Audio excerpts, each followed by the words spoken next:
example, there are several times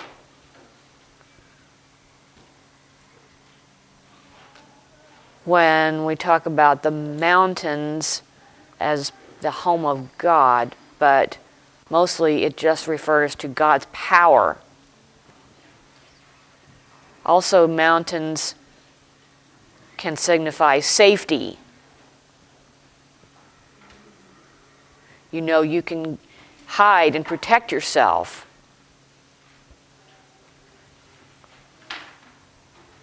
You have a strong defense, a strong foundation, and sometimes the mountain can mean exalted, a time of what hearing people call mountaintop experience. How many of you have been walking or out hiking, and you hiked up the mountain, you get to the top? It's a great feeling, a feeling of success. I remember, for me, the best experience with a mountain in my life was in Australia.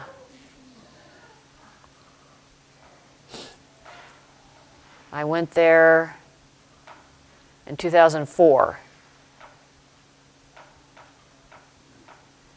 And a few months ago, someone else was here, I went to visit with the Deaf Olympics, but we went to the mountains and we stayed there overnight, and then we walked and hiked in the mountains up to the top. And I remember it was almost, I think it was possibly 8,000 feet. Mount something, the second highest in Australia, but we hiked for hours, maybe 6 hours, just walking up the mountain, and finally got to the top, and it was thrilling. And during that time, this was December, which was their summertime. There was still snow on the mountain, though, during their summertime. Mount Bogong? That's the best I can do. Did feel dizzy, a little bit lightheaded, but not bad.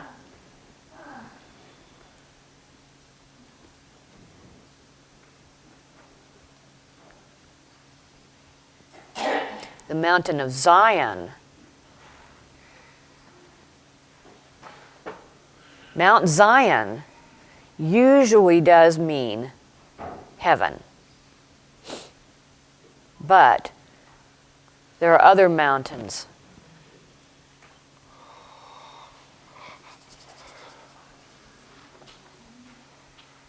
that are mentioned in the Bible.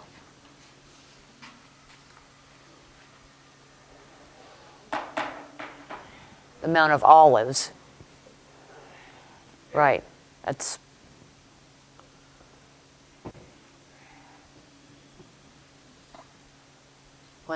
when you're in the high mountains with thin air, drink a lot of water and it reduces the dizziness. There's one time that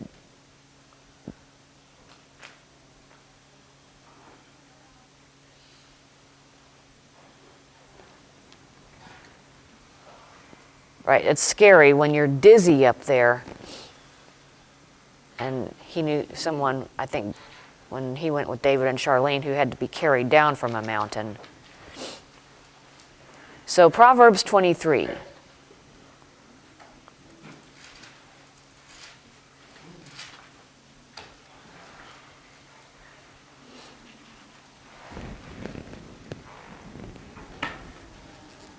Proverbs is not a book of promises.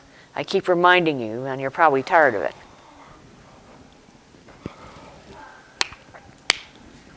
Right, no promises, but it's a book of general wisdom.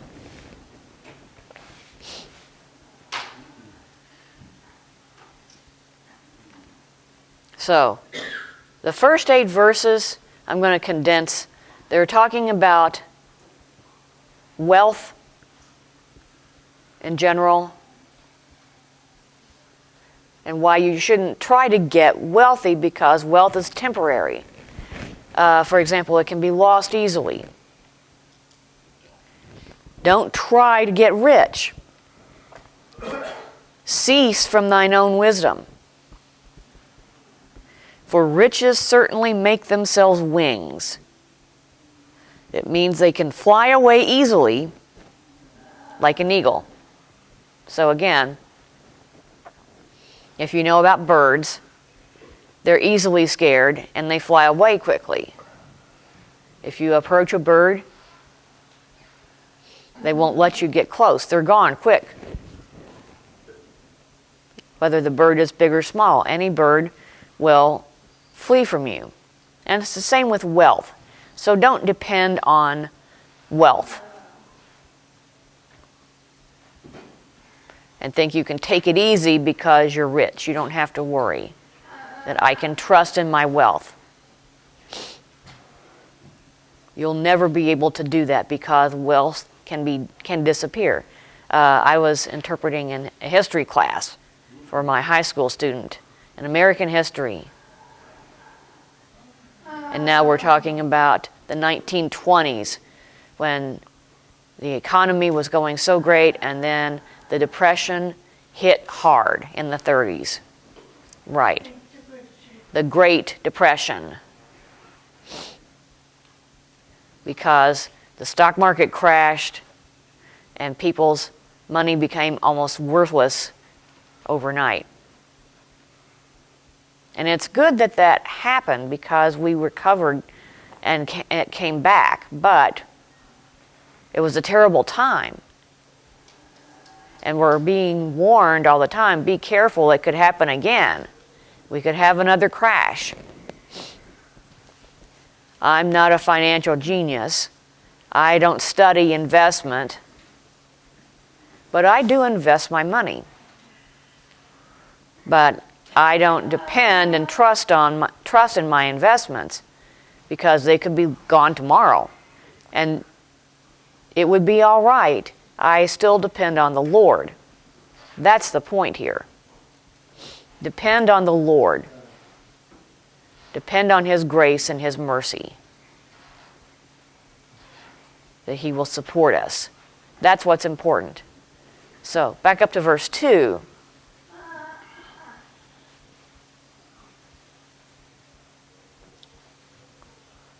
So what is this talking about?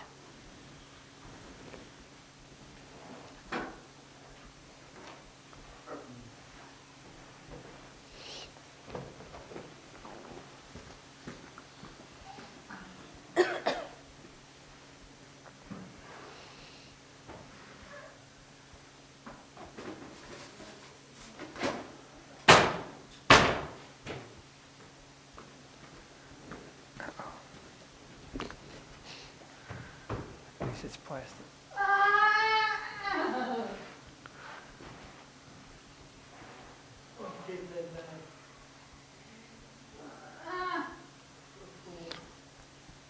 What is this for?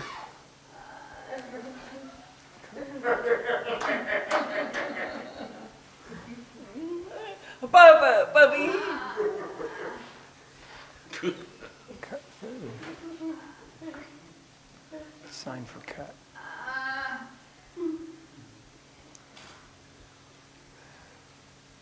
To keep myself from eating too much.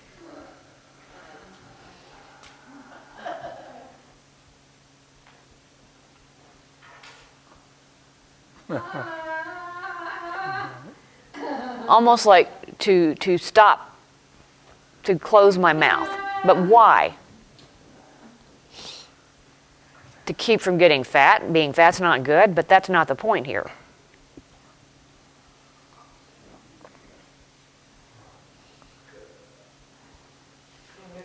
To not be a glutton. What does the word glutton mean? To overeat, but why? What's the point? It can cause me to be sick. That's true, but it's not the point here.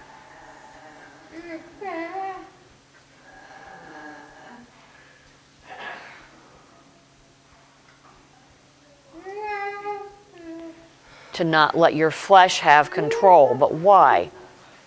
But what? To have self-control. But you're missing something. In verse 1. Look at verse 1. Look at verse 1.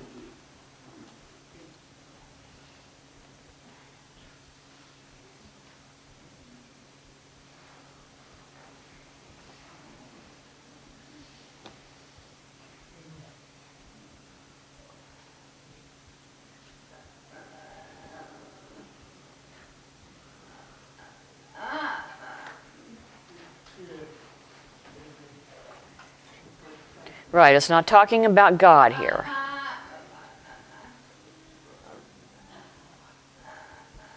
Okay, I'm going to give you the answer. The point is, don't make yourself look like a fool. I'm going to give you an example.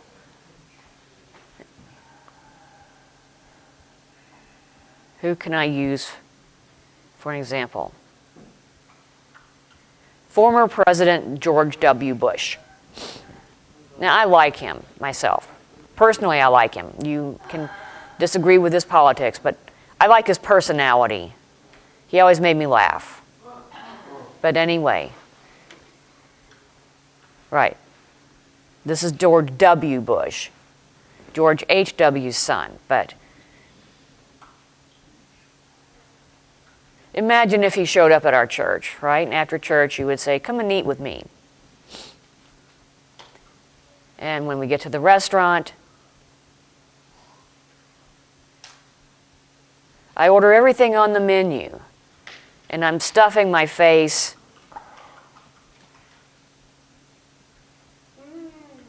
Is that appropriate? What would they think? You're dumb, you're a fool, you're a pig. Not able to control myself. But the point is, what? What's the purpose of looking appropriate?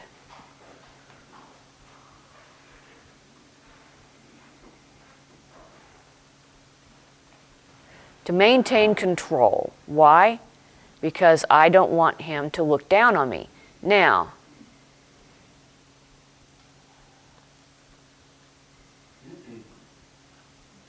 it's important to know what other people think.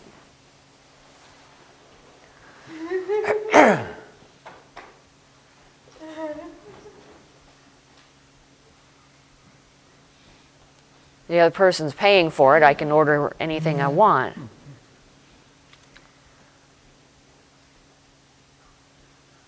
You have to learn how to control yourself in the face of temptation.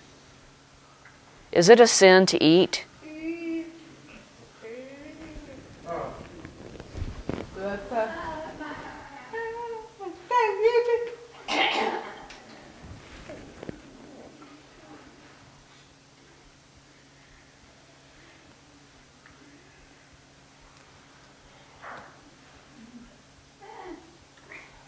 Sometimes it's good to feast,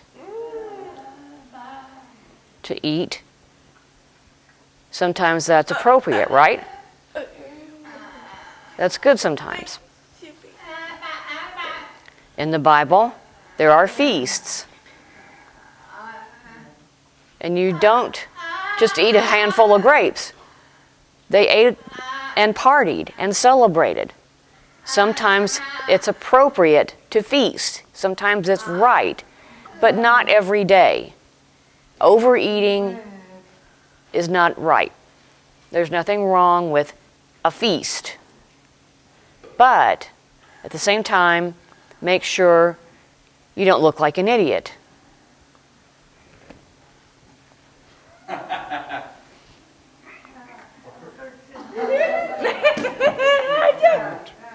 Competition.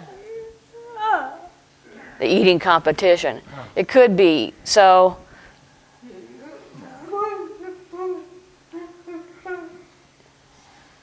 I don't think it's a sin, it's more of an embarrassment. I don't want to look like a fool. For example, if I eat and people look down on me, I look like an idiot.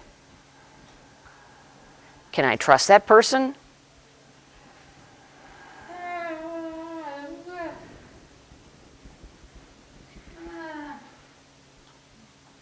Right, there are important things.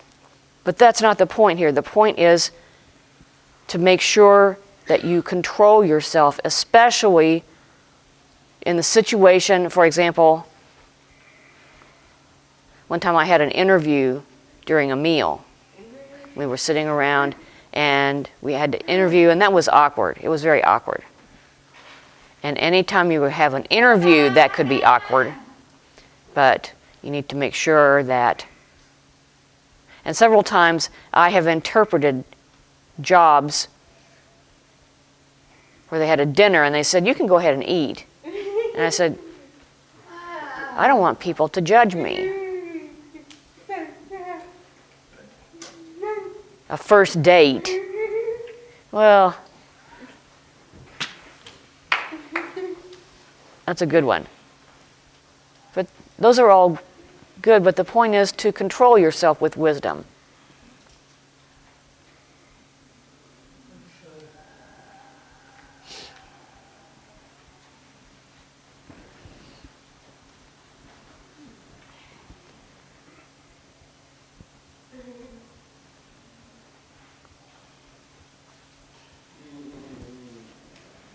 We don't want to be seen as pigs.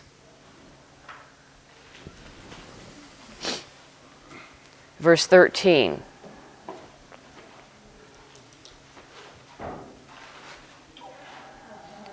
Don't withhold correction from the child. For if thou beatest him with the rod, he shall not die. So, if thou beat him with the rod and shalt deliver his soul from hell. So thou shalt beat him with the rod and shalt deliver his soul from hell. Why? What does this mean? Wow. Let me ask you this. I teach my kids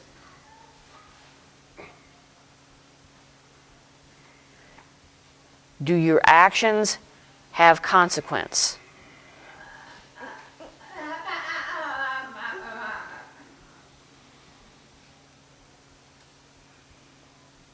If I go out on the highway, I could have a wreck. I could get caught, get a ticket. So it's expensive, so I would be punished by the law. Your actions have consequences. So I try to teach my kids, your actions have consequences. So just Thursday, my wife is so cute. She makes my kids' lunch for school. Malachi forgot his lunch. He left it at home. And on the way, this is not the first time, by the way. So on the way to school, Mom was telling Malachi, I said, I forgot my lunch. Okay. You can get a hot lunch at school, but it's not free. You're going to have to pay for it. Oh, I don't want to do that. I'd rather skip lunch. Well, that's your choice. You skip lunch and then you get to school, the teacher's forcing him to get a hot lunch. And he says, no, I don't want to because I don't want to pay for it. No, you have to eat. So he had to pay $4 for his lunch. But it's not good. Well, it doesn't taste good. Well, that's your fault. That's your consequence. So what's the goal? What's the expectation? That you will learn responsibility, and you'll improve and be better, that you'll remember and learn a lesson because you've been through it. You've already experienced this for yourself. I got a ticket. I was punished. I had to pay.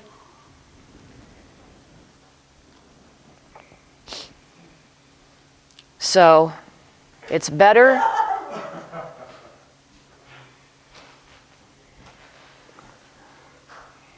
and that's why I do believe in spanking until some age, I don't know exactly, but after that I let them face their own consequences, because my spanking is really to protect them from their own mistakes.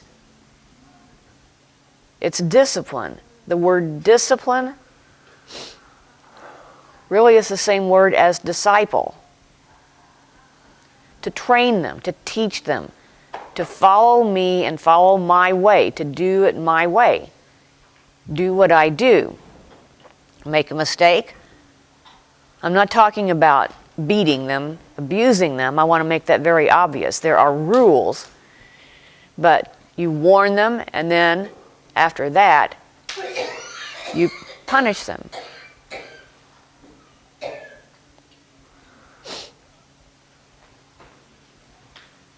And it still works. I believe that. Verse 17.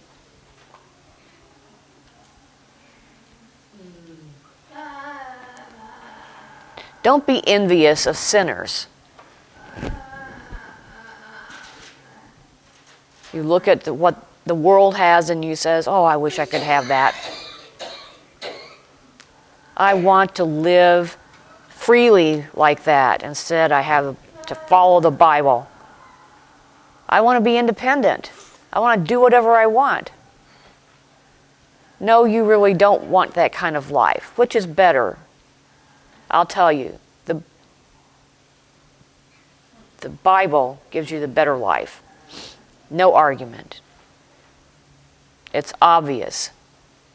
Instead of lusting after what sinners have, fear the Lord. All the day long. All the day long. Don't forget about it. Morning, noon, and night.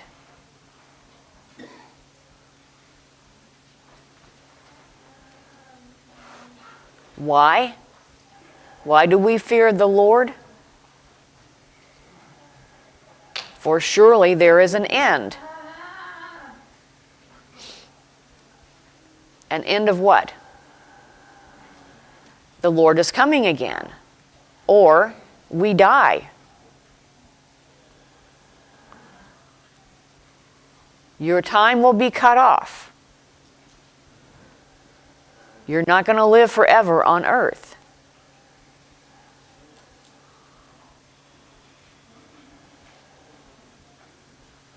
And I love verse 23. Buy the truth and sell it not.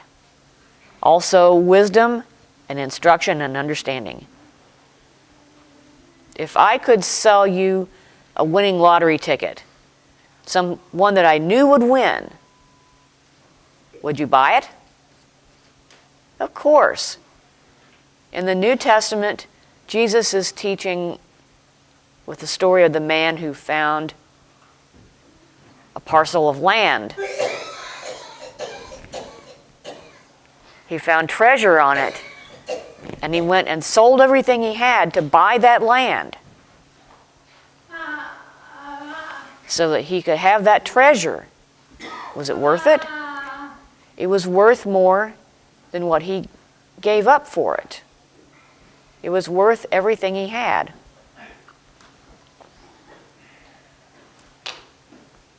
Truth, understanding, wisdom are worth more than wealth. And worth more than whatever you can amass for yourself. Understanding, wisdom, truth, all are better than wealth. This is the best teaching you could pay for.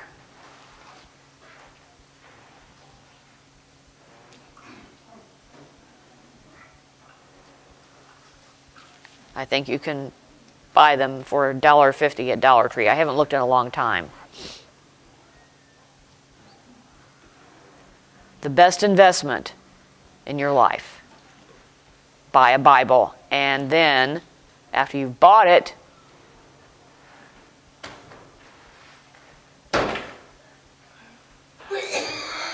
say, I have one.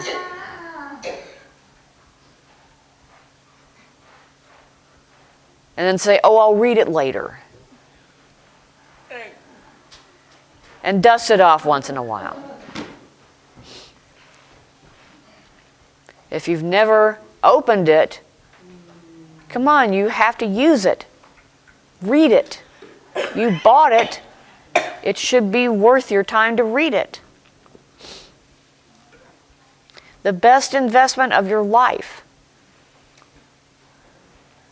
It will impact your everyday life so much.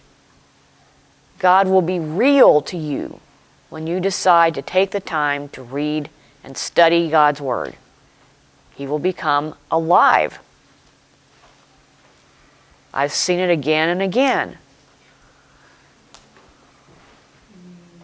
I read a passage, and later that day, I see something that fits perfectly with that passage. How did this work?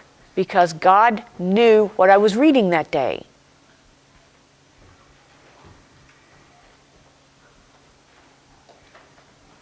It's not that I knew exactly what was going to happen, but God made it become real to me, and that's worth more than money. Sometimes I read something and I think, oh, this is perfect. I want to remember this verse. How can I remember that? I'm going to use that later. It's rich. It's worth so much. Take the time, please, to read it. It's worth your time. Buy the truth, buy wisdom, buy understanding. How? By taking the time. You don't buy it with money. You buy it with your time.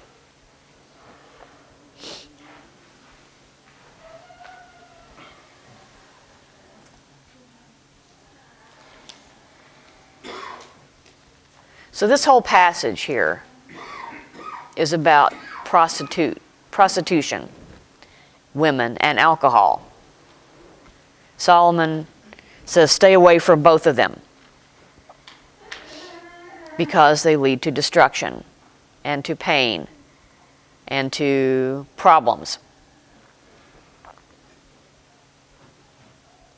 They're like a ditch and a pit. Don't fall in. You don't want to be stuck there. And same with alcohol.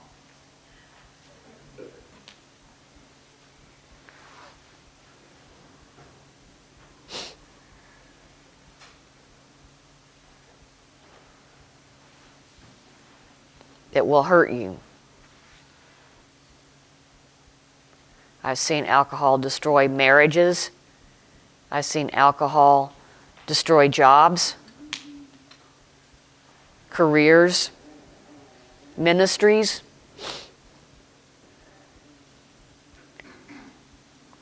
Women and alcohol. And it's still true in 2022. Right, today,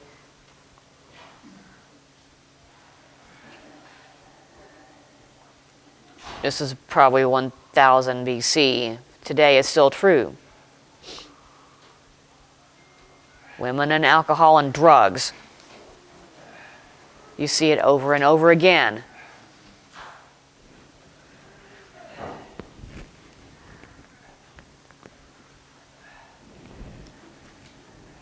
there's been no change in Solomon's advice. So be careful. Guard yourself.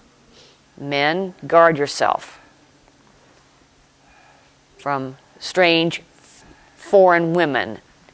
In other words, women who aren't your wife.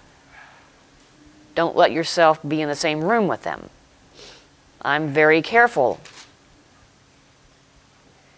You need to be careful. I encourage you, please be careful. Don't put yourself in a bad situation. It will bite you.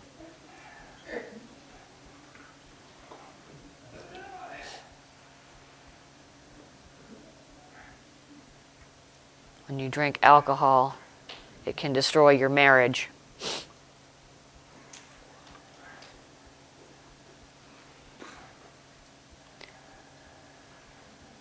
And the whole Bible teaches that alcohol is dangerous.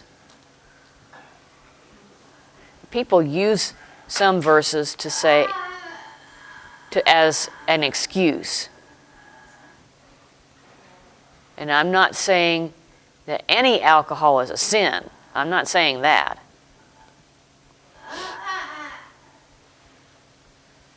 But notice the language here. That tarry long at the wine. They that go to seek mixed wine.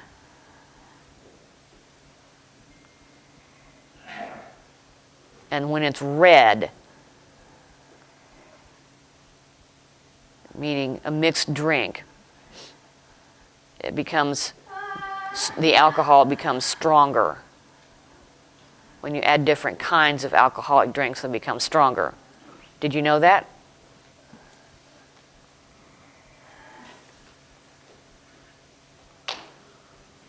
So be careful. I'm not saying alcohol is from the devil. I'm not going to say that. But I've seen enough to know that it can destroy you. It can destroy your marriage. It can destroy your family. I've seen it many times. Young adults come to me and say, my dad was an alcoholic, he beat us, he was terrible, my mom was an alcoholic. I've seen it again and again.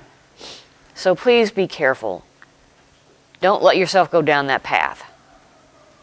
Don't do that. Guard yourself.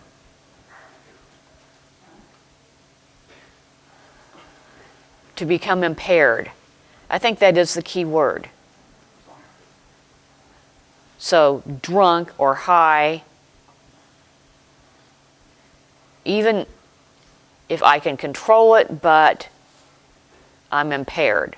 It means my judgment is not 100%. Even 90%, I have to be careful. Because I'm already a weak man, right? I'm already weak. I'm not Superman. And sometimes I think I am, but I'm not. So I'm already weak. And then I add to my weakness more weakness from alcohol. It's all over. So be careful. Be careful. That includes medication, drugs, marijuana, and we are becoming more and more accepting of this, but be careful. Be careful. Okay, last verse and then we'll stop.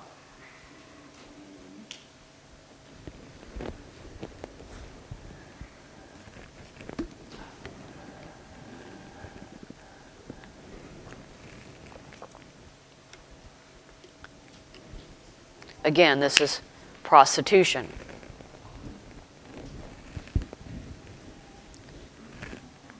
When you feel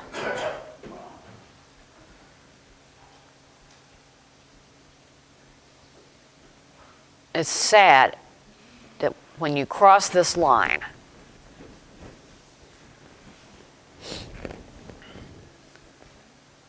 and you go back and you look at it, you look for it again and say, I need more.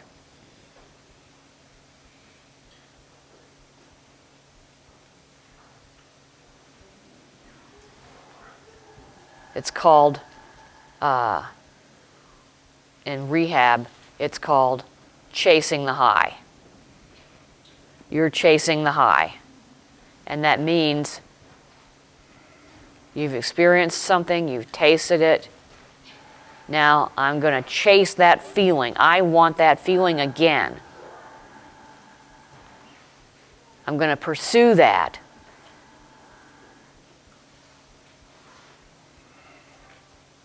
And it requires more.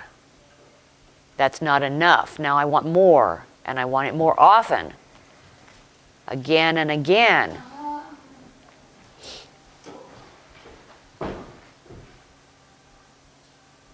Until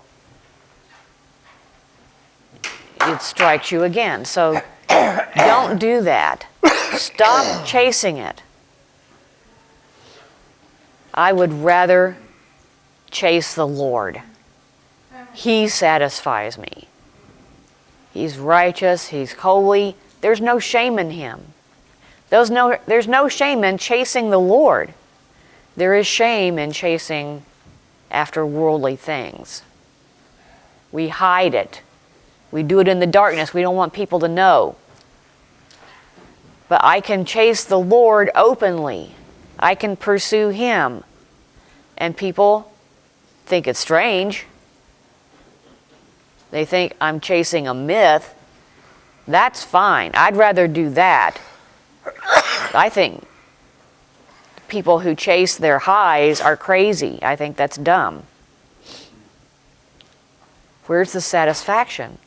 You're never satisfied. You never get to that point where you say, I need that again. I don't say I need that again. In Proverbs chapter 23 says, be careful. It's a warning. Solomon is warning us, and we still have to be careful of this today. I have to stop. My time's up. Our Father in heaven, I thank you for your word. Help us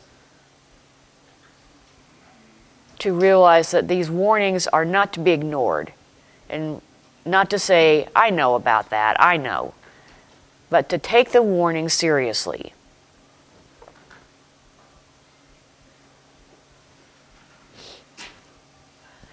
To defend ourselves with righteousness, not to fall into temptation, to resist it, and give us strength. And